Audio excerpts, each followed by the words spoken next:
Saudara, Kabupaten Tanah Laut yang merupakan salah satu wilayah di Provinsi Kalimantan Selatan ini memiliki sumber daya alam yang melimpah dan kaya akan warisan budaya.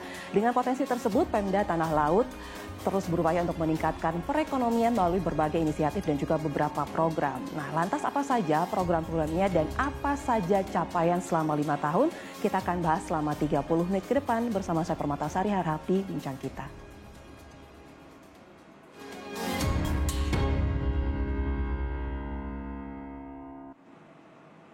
Dan untuk membahasnya sudah hadir di studio, kali ini adalah Bupati Tanah Laut, Kalimantan Selatan, Bapak Haji Muhammad Sukamta. Halo Pak Sukamta, ya, apa kabar? Alhamdulillah. Sehat? Sehat ya Pak? Waalaikumsalam warahmatullahi wabarakatuh. Alhamdulillah. Saya lalu disehatkan oleh Allah Subhanahu wa taala. Amin. Selamat datang di Bincang Kita Kompas TV, Bapak. Pak, ini kan kita akan berbicara mengenai satu wilayah yang Bapak pimpin. Betul. Di sini adalah Kabupaten Tanah Laut. Tanah Laut. Yang berada di Kalimantan Selatan. Kalimantan Selatan. Jujur nih Pak, saya tahu Kalimantan Selatan, saya tahu Banjarmasin, tahu deh. Tapi saya tidak tahu Tanah Laut. Boleh nggak ceritain sedikit, Tanah Laut itu posisinya di mana sih Pak? Betul. Karena memang banyak orang yang belum tahu di mana itu Tanah Laut. Pada Tanah Laut adalah sebuah kabupaten paling selatan dari Pulau Kalimantan. Ya, makanya saya ingin memperkenalkan Tanah Laut itu adalah the bottom-nya of Borneo. Jadi the bottom of Borneo. Jadi adalah wilayah Kalimantan Selatan yang paling selatan. Paling bawah. Ya, paling bawah dari Pulau Kalimantan. Itulah Tanah Laut. Tetapi kita tidak terlalu jauh dari bandara. Samsudin Nur, Kota Banjarbaru. Baik. Ya, itu sekitar 50 km saja, sehingga paling lama perjalanan ke Tanah Laut dari bandara itu hanyalah sekitar 60 menit. Itu paling lama. 60 menit. Karena tidak ada kemacetan, jalannya cukup lebar. Dan Tanah Laut itu secara geografis dia memiliki panjang pantai kita itu 200 km. Makanya disebut Tanah Laut, karena kami mulai wilayah kaki pegunungan Meratus sampai dengan wilayah pantai. Jadi kita ada daratan, ada lautan, sehingga para pendahulu kita dulu, ya para leluhur Kalimantan Selatan menamakan Tanah Laut itu dengan Kabupaten Tanah Laut. Ya diberi nama begitu. Baik. Lalu bagaimana dengan perkembangan perekonomian di Tanah Laut di beberapa tahun terakhir ini? Ya, alhamdulillah. Sejak saya memimpin 2018 yang lalu, saya sebelumnya sudah 5 tahun jadi wakil bupati. Jadi saya deteksi betul potensi-potensi ekonomi yang bisa kita kembangkan. Ada sektor-sektor penting, ya. Yang paling dominan memang kami adalah termasuk salah satu kabupaten penghasil tambang.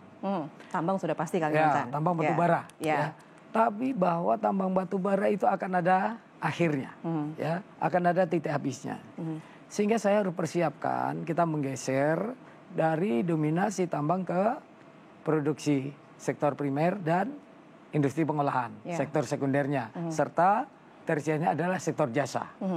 Nah, Tanah Laut itu punya potensi. Sebagai sektor produksi, Tanah Laut itu potensi untuk pertanian, baik kemudian perkebunan, juga peternakan dan perikanan.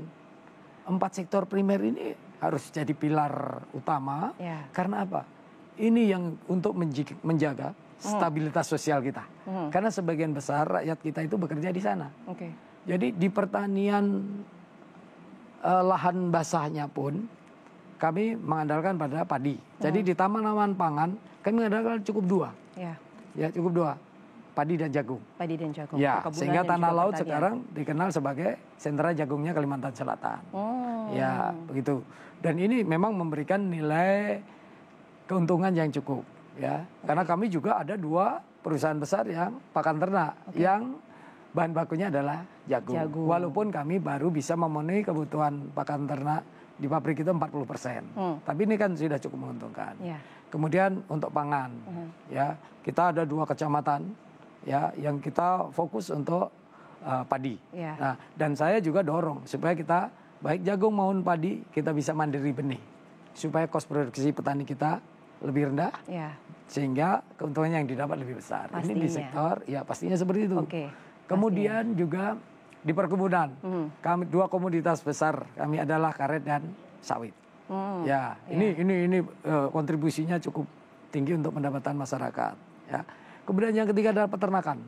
Sejak dulu bahwa ikon tanah laut itu adalah lumbungnya ternak Kalimantan Selatan. Baik itu ternak besar maupun ternak unggas. Ya. Sekarang produksi unggas itu per tahun 7 juta. Melimpah. Ya, untuk daging ayam. Ya. Sehingga kebutuhan pokok daging, bahkan kita mengeluarkan itu, daging ayam itu ada di tanah laut. Demikian juga 40% kebutuhan daging sapi Kalimantan Selatan itu dari tanah laut. Dan ini sedang saya kembangkan. Saya ingin memanfaatkan lewat areal pasca tambang yang sudah reklamasi. Mau saya jadikan sebagai kandang ternak karena itulah yang paling efisien dengan melibatkan masyarakat. Baik. Nah itu kita kenal. Kemudian di industri pengelolaan saya dorong IKM kita, IKM kita tanah laut karena ini nanti yang akan menjadi penyangga, ya karena ini nilai tambahnya lebih tinggi. Ya, karena jualnya sudah produk. Kalau yang saya katakan tadi peternakan itu masih komoditas. Kalau industri pengelolaan adalah sudah ada sentuhan teknologi sehingga saya sebut sudah produk. Jadi tinggal dipasarkan juga. Tinggal dipasarkan. Ya. Kemudian yang ketiga adalah jasa. Kenapa? Tanah laut punya wisata. Pariwisatanya cukup lengkap. Ya. Dari pariwisata ini nanti akan berputar sebuah jasa yang luar biasa saya kira. Ya, kita punya wisata pantai, kita punya wisata gunung, kita punya wisata sungai, kita punya hutan, kita punya wisata untuk swaka marga satwa, kita punya wisata geopark, kita punya wisata buatan, wisata agro, budaya, religi, lengkap. Ada semua lengkap ada di tanah laut. Ada di tanah laut. Tapi Pak Sukamta kalau kita berbicara mengenai wilayah yang Bapak pimpin selama 5 tahun ini gitu ya, boleh nggak saya tahu dan kami semua tahu beberapa program unggulan dari Pak Sukamta apa aja sih? Ya. Saya katakan, saya memimpin. Yang namanya bicara kesejahteraan bagi masyarakat adalah bagaimana rakyat tanah laut pendapatan makin meningkat. Ya, pasti. Nah, salah satunya saya meluncurkan satu program unggulan yang namanya program Gapura Karoma.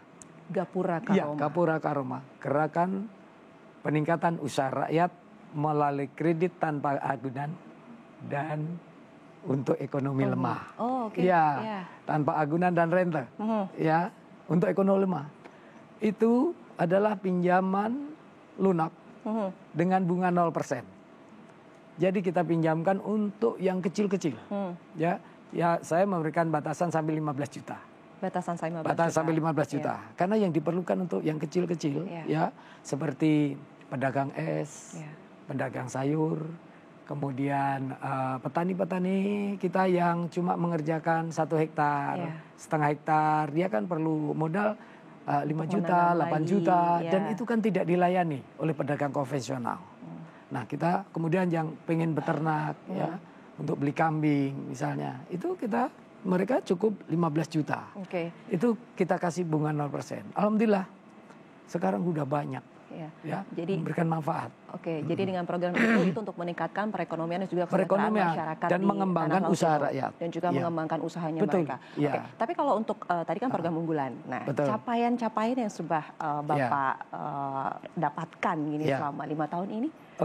Capaian saya kalau secara ekonomi, pertumbuhan ekonomi 2018 memang kita tumbuh di 4,7 ya.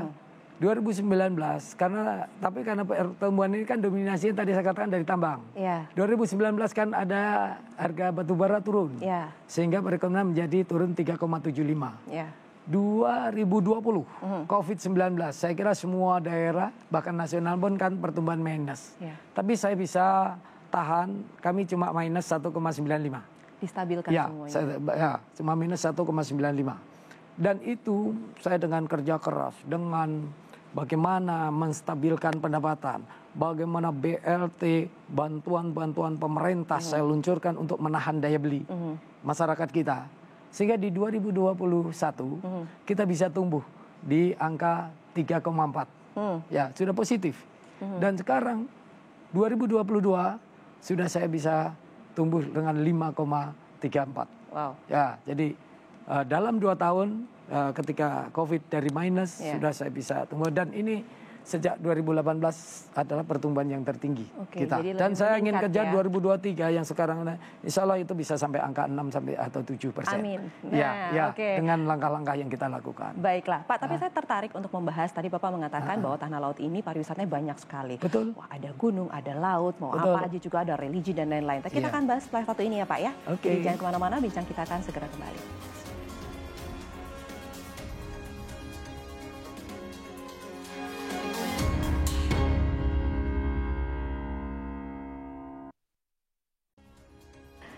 Kembali lagi di bincang kita dan saya masih ditemani oleh Bupati Tanah Laut Kalimantan Selatan, Bapak Haji Muhammad Sukamta. Pak Haji Sukamta, Pak tadi kan kita sempat berbicara ya bahwa di sana sebenarnya daya tarik dari Tanah Laut tuh banyak banget. Ya, kalau kita ngomongin wisata, ya kan ada laut, ada darat, lalu juga religi juga ada, dan lain juga ada. Tapi ketika kita mau datang satu wilayah untuk menikmati pariwisatanya, pasti kan infrastrukturnya juga harus oke. Lalu bagaimana perkembangan infrastruktur di sana? Ya, alhamdulillah infrastruktur saya ketika diangkat 2018, jalan mantap kita itu baru sekitar 37%. Pada saat itu? Iya, pada saat itu, 2018. Sekarang sudah 73%. Wow. Dan tahun 2003, ini saya genjot, sehingga saya menganggarkan hampir 200 miliar untuk perbaikan infrastruktur. Dan insya Allah nanti 85% jalan mantap. Dan jalan-jalan wisata, sekarang sudah baik semua, sudah mulus. Sehingga jalan, infrastruktur air, saya menganggarkan tahun kemarin untuk suplai air ke tempat wisata saja 52 miliar. Ya, jadi air, kalau listrik aman. Ya, infrastruktur kan biasanya yang diperlukan untuk wisata, untuk investasi, satu adalah jalan. Ya. Aman semua. Saya bikin jalan. Ya, kalau saya mau ke sana ya. Ya, aman. Saya bikin adanya jalan yang menyisir pantai, saya bilang itu jalan lingkar selatan. Kemudian yang sekarang mulai jalan nasional itu lingkar tengah. Saya buka tahun kemarin jalan wisata yang tembus Banjarbaru itu menyisir kaki Pegunungan Meratus, itu saya bilang itu jalan lingkar utara. Ya, dan sekarang itu semua bisa dilewati dengan kendaraan. Ya, sudah semua bisa sampai menyisir pantai. Jadi jalan aman. Listrik kami punya pembangkit PLTU tempat di tempat kami dan itu melayani Kalimantan Selatan, Kalimantan Tengah, dan Kalimantan Timur.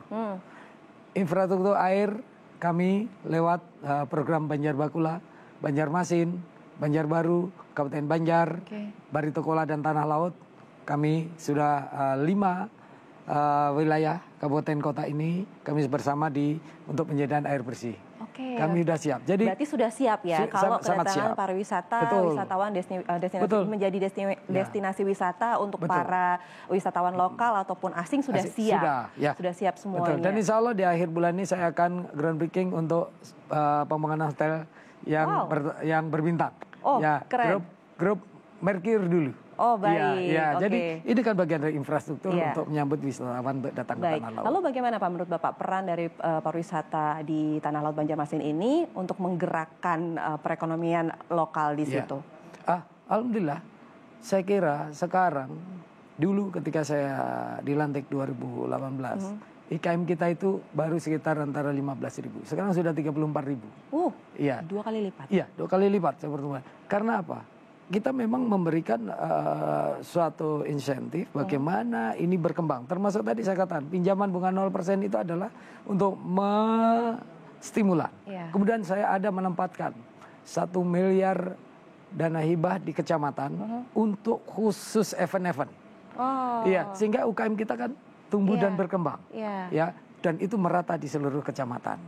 Dan untuk membangun wisata, saya meningkatkan dana APBD transfer anggaran dana desa kita itu supaya desa bangunlah tempat wisata, dorong UKM. Itu kalau amanah undang-undang kan 10% dari dana transfer. Saya pasang 15%.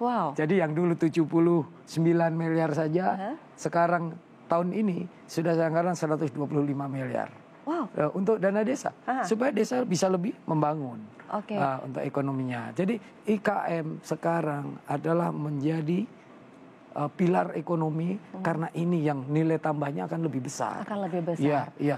Dulu yang namanya pengrajin sasirangan, baju yang saya pakai. Saya suka sasirangan. Ketika saya dilantik, itu hanya ada 6. Sekarang sudah 28. Ya. Kalau dulu saya ketika dilantik mereka kalau mau latihan harus dibiayai pemerintah. Sekarang mereka udah bisa membiayai sendiri. Ketika dapat order, ada mode yang baru, maka dia panggil secara komunitas, mereka ketemu satu komunitas, langsung dikerjakan. Maka langsung dikerjakan. Dan IKM kita tumbuh berkembang karena saya membuat yang namanya pasar sebagaimana shopping, ya. Jadi kita ada di pemerintah yang namanya toko daring kita, ya. Itu namanya Sosialita, Sistem Order Instansi Lingkup Tanah Laut. Oh, namanya Sosialita. Sosialita, supaya agak milenial deh. Ya. Gampang diingat juga ya. Ya, itu di sana isinya adalah UKM IKM kita. Jadi belanja pemerintah yang 50 juta ke bawah sejak tahun 2020 itu harus semua di Sosialita. Di situ, di aplikasi dan situ tersebut. Hanya IKM Tanah Laut, tidak boleh IKM di luar Tanah Laut. Tidak boleh IKM Tanah Laut ikut nongkrong di marketplace saya. Karena memang untuk mengembangkan. Karena saya ingin mendorong IKM kita untuk tumbuh besar. Ya. Tapi gini Pak, tapi gini, di sini saya ada info gitu ya, saya baca adalah salah satu program pemerintah Tanah Laut yaitu Manunggal Tuntung Pandang. Nah itu apa? Manunggal Tuntung Pandang adalah mendekatkan antara kita pemerintah daerah dengan rakyat. Oh, itu tadi adalah bentuk untuk bentuk mendekatkan. saya untuk mendekatkan, untuk berkomunikasi langsung pemerintah daerah, bupati, wakil bupati, beserta seluruh pejabat turun di desa. Yang pertama pagi, berikan layanan sesuai tugas pokok masing-masing. Kan saya tidak perlu nambah biaya. Karena anggaran memang ada. Sunatan massal misalnya. Kan anggaran ada di Dinas Kesehatan. Nah, tinggal dilaksanakan pada hari itu secara bersamaan. Jadi kami melaksanakan pelayanan bersama pagi hari. Sampai dengan nanti biasanya saya di akhir minggu. Jadi saya weekendnya tidak ke Jakarta. Tapi ke desa. Tapi ke desa untuk mendekatkan, untuk mengembangkan untuk itu melayani kemudian semuanya. nanti Jumatan, setelah Jumatan sorenya kita biasa olahraga bersama masyarakat. Wah seru nih kayaknya kalau jadi warga Tanah Laut. Iya, jadi kemudian nanti maghrib sampai isya kita salat jamaah, pejabat kita semua dengan masyarakat. Maghrib sampai isya menunggu isya diisi ceramah agama. Setelah isya baru kita setelah makan malam maka kita lesehan begini. Bertemu masyarakat, kita dengarkan. Apa keluhan masyarakat yang bisa keselesaikan hari itu kita selesaikan, yang harus seminggu, yang harus kita anggarkan tahun depan kita anggarkan tahun depan. Sehingga kepala dinas ketika pulang dari mana udah tahu apa yang harus dilakukan. Benar, yang namanya seorang pemimpin harus dekat dengan rakyatnya, begitu. Jadi memang harus mendengarkan juga. Dan kita juga memberikan solusinya. Harus dengar langsung dari masyarakat. Pagi harinya baru kami gotong royong bersama masyarakat. Baik, ini menarik ya kalau kita membahas lebih dalam tentang Tanah Laut ini selain pariwisatanya, lalu juga program-programnya, capaiannya, dan juga tadi saya juga terkesima dengan apa yang disampaikan oleh Pak Sukamta. Kita akan bahas lebih dalam lagi, tapi setelah satu ini jangan kemana-mana, bincang kita akan segera kembali.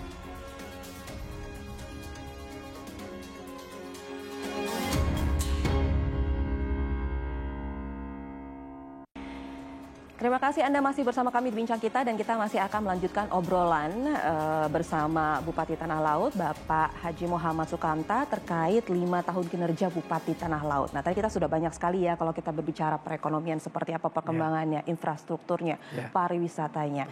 Tapi kalau kita ngomongin pariwisata atau ingin mengenalkan lebih dalam lagi Kabupaten Tanah Laut itu kan pasti banyak banget yang harus kita lakukan. Nah salah satu yang menarik di sini yang saya tahu adalah ini ada film berjudul When Love Calls from the Bottom of Borneo. Ini yang langsung syuting di sana, diproduksi di sana. Ini alasannya apa sampai buat film ini? Begini, saya kira banyak negara mempromosikan itu lewat film. The Selandia Baru, film yang terbaru, itu kan luar biasa. Kemudian saya juga terinspirasi orang ke Bangka Belitung, Bondong-Bondong sana setelah ada film yang namanya Laskar Pelangi. Nah, saya ingin mempromosikan Tanah Laut lewat sebuah film. Saya tahu bahwa di Sabah Malaysia itu ada sebuah tempat wisata yang namanya The Top of Borneo. Nah, oleh karena itu saya ingin membranding, ya, supaya wisatawan asing ketika sampai the top of Borneo itu tertarik untuk datang ke Tanah Laut, ke Kalimantan Selatan. Makanya saya branding dengan the bottom of Borneo karena memang Tanah Laut adalah wilayah paling bawah dari Pulau Kalimantan. Sehingga dan saya sudah ngitung biaya termurah promosi untuk pariwisata adalah lewat film.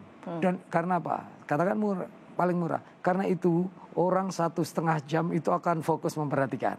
Baik, berarti ini film cerita ya, jadi bukan dokumenter ya? Bukan. Jadi kita sebagaimana Laskar Pelangi kan juga cerita. Ini juga kita desain sebagai sebuah cerita, tetapi di dalamnya menampilkan potensi-potensi yang ada di tanah laut, potensi alamnya, potensi budayanya, potensi masyarakatnya. Tradisi masyarakatnya, keunggulan-unggulan tanah lautnya, saya tampilkan di dalam film tersebut. Ya, karena saya bilang ini paling murah, karena tidak ada orang memperhatikan promosi sampai 1 jam sampai 1,5 jam. Tidak ada, media yang lain pun tidak ada. Iya, berarti dengan film ini ingin mengangkat atau menggambarkan potensi dan juga keindahan dari tanah laut itu sendiri, gitu ya? Iya. Kita ingin menunjukkan keindahan, keunggulan, ya, kemudian keunikan, ya, tanah laut, tapi yang kita bungkus dalam sebuah cerita, dalam sebuah cerita. Melibatkan warga lokal? Yang dari bintangnya dari Jakarta cuma 7. Wah, sisanya adalah talent-talent lokal yang kemarin baru saya tonton, ternyata aktingnya tidak kalah, yang tidak jomplang kata orang, ya, artinya. Padahal mereka adalah talent-talent baru semua. Artinya ini memberikan bakat dan memberikan efek yang luar biasa. Saya bilang, ini para YouTuber, sineas, film-film pendek. Sekarang tidak perlu ngambil artis dari mana. Bahwa ternyata di tempat kita banyak yang potensi itu. Dan ketika mereka membuat konten-konten seperti itu, nanti akan mendapatkan uang. Berarti sesungguhnya film ini juga sudah membuka lapangan kerja. Nah, itu dia. Ya, benar. Justru harusnya Pemda itu memberikan ruang untuk mereka yang bertalenta. Betul. Talenta kan saya berikan ruang. Kemudian kalaupun biaya film itu di 5,5 miliar, yang dibawa ke Jakarta artisnya cuma 7 kok. Sisanya tinggal di tanah laut. Cateringnya juga orang tanah laut. Hotelnya juga tanah laut. Artisnya makan di warung, ya warungnya tanah laut. Jadi saya kira itu ketika proses produksi, itu banyak uang yang ditinggal di tanah laut. Terjadi sebuah pergerakan ekonomi yang luar biasa. Itu yang harus disadari. Jadi mereka dalam mendukung bentuk promosinya seperti apa Pak saat ini? Apakah filmnya sudah jadi atau masih proses? Filmnya saya sudah saksikan kemarin. Artinya memang baru tahap penyusunan rangkaian cerita. Gradingnya belum, sound effect-nya juga belum. Nah, kemudian nanti tentu akan ada tambahan-tambahan lagi, aksesoris lagi nanti, sehingga saya sudah melihat baru gambar bahan mentahnya lah, rangkaiannya. Saya sudah hebat sekali. Apalagi nanti sudah betul-betul dilengkapi dengan grading, dengan editing, dengan sound effect dan segala macam. Saya tunggu ini karena saya keren banget bagi saya yang orang yang belum tahu tanah laut pasti harus wajib nonton film ini biar tahu tanah laut itu seperti apa keindahannya. Sayang kalau tidak nonton. Sayang sekali kalau tidak nonton. Oke, baiklah Pak. Sebelum kita berpisah Pak, saya pengen tahu dong harapan kedepannya apa sih dengan adanya tadi program-program yang sudah Bapak jalankan dengan capaian dengan 5 tahun ini yang sudah berjalan dengan lancar dan juga sukses. Harapan kedepannya apa? Ya. Harapan saya selama 5 tahun, kemarin saya di depan DPR menyampaikan, saya berkinerja baik. Dari 47 indikator, 31 dengan nilai sangat memuaskan, 13 dengan nilai memuaskan, dan hanya 3 indikator yang nilai cukup. Ya, sehingga saya bekerja selama 5 tahun, sudah luar biasa, oleh karena itu saya berharap masyarakat tanah laut harus selalu melihat ke depan. Karena masa depan tanah laut sangat terbuka. Tanah laut sangat berpotensi untuk berkembang lebih cepat lagi. Dengan kata kunci, kita terbuka, kita solid. Nah, kita terus penuh kreativitas, inovasi, dan kita selalu berkolaborasi. Terbuka untuk investasi, terbuka untuk siapa saja. Kita berkolaborasi, kita punya inovasi, punya kreativitas, tanah laut akan maju. Kita punya potensi yang besar untuk maju. Baik, jadi dengan adanya program-program unggulan dari pemerintah daerah tanah laut ini diharapkan ini dapat menggerakkan segala sesuatunya jadi lebih baik dan juga perekonomian masyarakat tentunya. Karena bicara kesejahteraan tidak akan lepas daripada peningkatan pendapatan masyarakat. Oke, baiklah. Terima kasih Pak Haji Muhammad Sukamta, Bupati Tanah Laut, sudah hadir di bincang kita. Saya terus ya Bapak ya. Ya, amin. Alhamdulillah. Dan tidak terasa sudah 30 menit kami menemani Anda. Semoga perbincangan ini bermanfaat untuk Anda. Akhir kata saya Permatasari Arhab, pamit undur diri. Terima kasih dan sampai jumpa.